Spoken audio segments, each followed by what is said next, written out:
Imagine it's 40,000 years ago. No Wi-Fi, no walls, no emotionally supportive weighted blanket.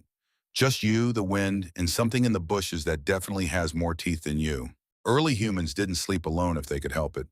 They piled together like anxious sardines because being unconscious in the wild is basically volunteering as a midnight snack.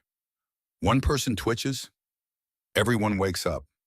One person hears a branch snap, suddenly, the whole tribe is wide-eyed and clutching pointy sticks. Your brain still hasn't updated this software. That's why sleeping in a totally silent house sometimes feels wrong. That's why hotel rooms feel unsettling. Your nervous system expects breathing sounds, shuffling, a reminder that someone else is on night watch. There's even research suggesting people sleep lighter on the first night in a new place. One half of your brain stays slightly more alert, like it's doing security duty.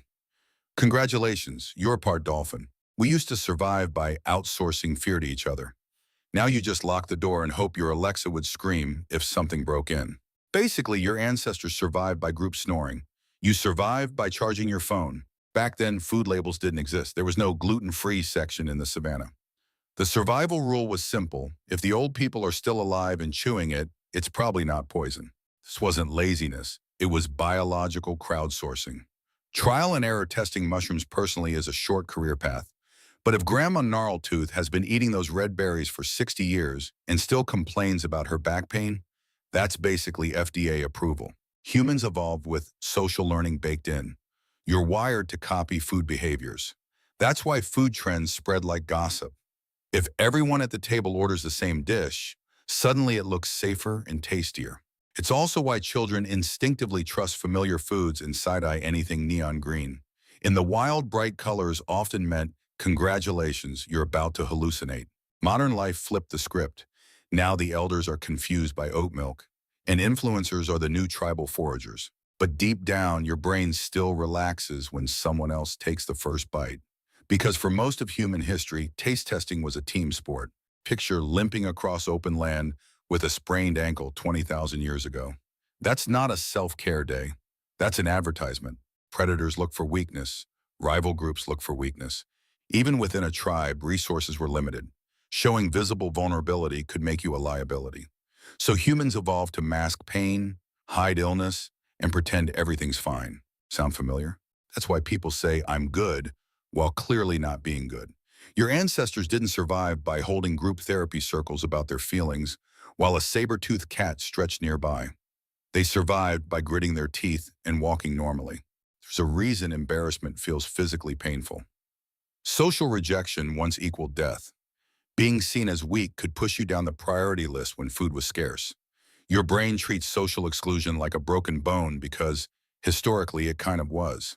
Today, you can sprain your ego on Instagram and survive just fine. But your nervous system still panics like you've been voted off the island. Congratulations.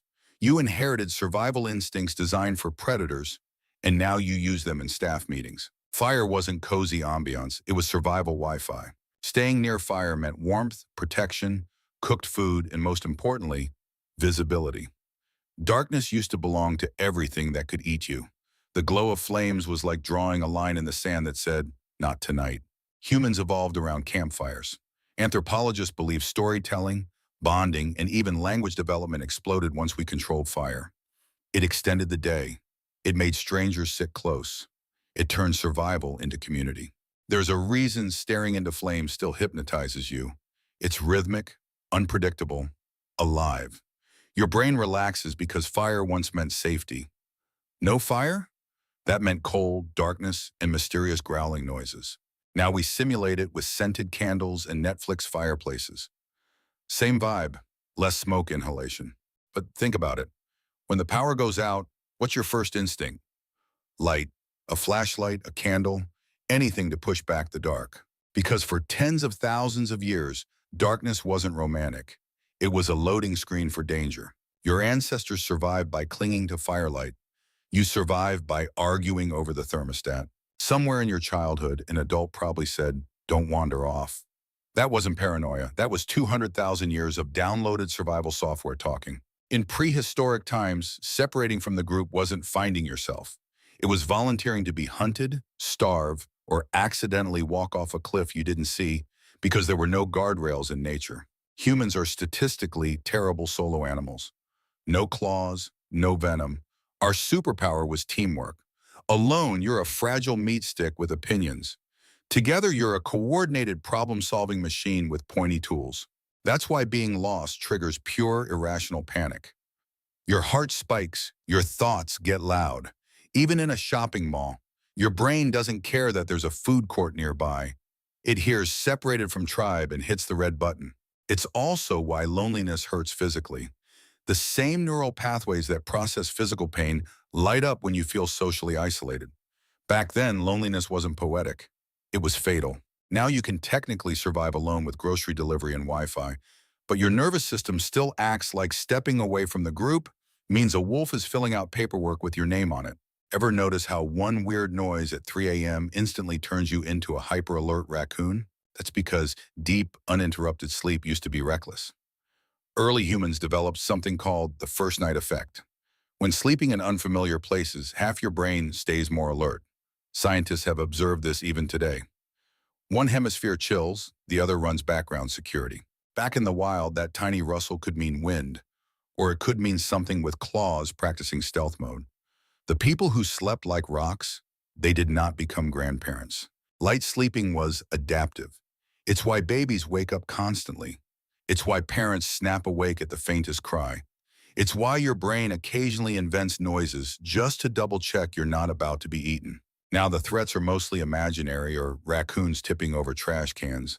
But your body doesn't know that. It just knows survival favored the twitchy. So when you wake up at 3:17 a.m. convinced you heard something breathe, that's not insomnia. That's ancient night watch mode activating. Your ancestors survived by being paranoid. You survived by Googling, what was that noise? Here's an uncomfortable one. For most of human history, a stranger approaching your group wasn't bringing a fruit basket. They were a potential threat to food, territory, or safety. Tribalism wasn't political, it was practical.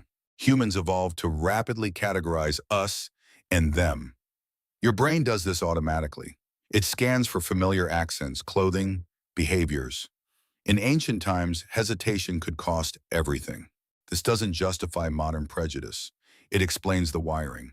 The same instinct that once protected small groups now misfires in a global society where you're constantly exposed to people who don't look, speak, or think like you. That uneasy flicker you sometimes feel around unfamiliar groups? That's ancient pattern recognition trying to simplify a complex world. The irony is brutal. The very instinct that once kept humans alive now creates social division. Your ancestors survived by drawing tight circles around the fire. You live in a world where the circle includes 8 billion people, and your brain is still buffering. Imagine not knowing when your next meal is coming. Not, I skipped lunch. I mean actual uncertainty. Days, weeks, maybe nothing. Early humans who didn't prepare for scarcity didn't last long. So we evolved to overvalue resources when they're available, eat more when there's food, store extra, guard it. That impulse never left. That's why buffets turn reasonable adults into strategic planners. That's why you buy snacks just in case. That's why grocery shelves empty the second there's a rumor of a storm. Your brain is wired for feast or famine cycles. Modern supermarkets broke the system. Food is always there, but your instincts whisper, what if it's not tomorrow? It's also why letting go of possessions feels weirdly stressful. Hoarding wasn't madness in ancient times. It was foresight. The person with extra dried meat during a harsh season became very popular. Now winter is mostly a calendar event with holiday decorations. But your survival brain still stockpiles like it's preparing for a small apocalypse. Basically, your pantry is just your inner caveman refusing to trust capitalism. Picture standing in tall grass, no warning labels, no Yelp reviews for suspicious rustling, just a split second to decide whether that movement is wind or something that would like to test your bone density. Early humans didn't survive by overanalyzing vibes. They survived by reacting before the conscious brain finished loading. That tight feeling in your stomach? That's your amygdala speed-running a risk assessment while your logical brain is still tying its shoes. We call it gut instinct, but it's really rapid pattern recognition. Your brain scans for microsignals, tone shifts, facial expressions, posture, and compares them to a giant internal database built from experience. If something feels off, it probably resembles a past threat, even if you can't articulate why.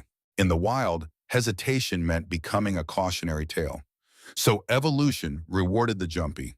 Better to sprint away from 10 harmless bushes than calmly debate the one that's hiding teeth. Now your gut fires during job interviews, first dates, or when someone says, "Trust me." The stakes are lower, but the circuitry is ancient.